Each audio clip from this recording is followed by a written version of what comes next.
Miss झाली ना आपल्या परिसरातील ताजी अपडेट? अहो मग आजच C24 तास या आपल्या यूट्यूब चॅनलला लाईक करा, शेअर करा, सबस्क्राईब करा आणि बेल आयकॉनवरती क्लिक करायला अजिबात विसरू नका।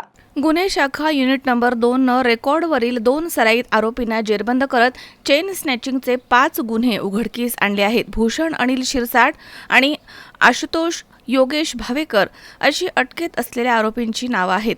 पोलीस आयुक्त संदीप कर्णिक, उपायुक्त गुन्हे किरण कुमार चव्हाण आणि सहाय्यक आयुक्त संदीप मिटके यांच्या मार्गदर्शनाखाली ही कारवाई करण्यात आली आहे। इंदिरानगर येथील चेन हिसकावण्याच्या गुन्ह्याचा तपास करताना सीसीटीव्हीच्या आधारे आरोपींची ओळख पटली। सहाय्यक पोलीस निरीक्षक हेमंत तोडकर, डॉक्टर समाधान हिरे तसेच यशवंत बेडकोळी, मुक्तार खान पठाण, गुलाब सोनार, सुनील आहेर, प्रकाश महाजन, अतुल पाटील, वाल्मिक चव्हाण, मनोज परदेशी, जितेंद्र वजिरे तसेच प्रवीण वानखेडे यांच्या पथकानं सापळा रचून आरोपींना अटक केली आहे। आरोपींकडून 17,65,000चा मुद्देमाल, त्यामध्ये दागिने, 4 मोबाईल, मोटरसायकल आणि कार जप्त करण्यात आली आहे। पुढील तपास सुरू आहे।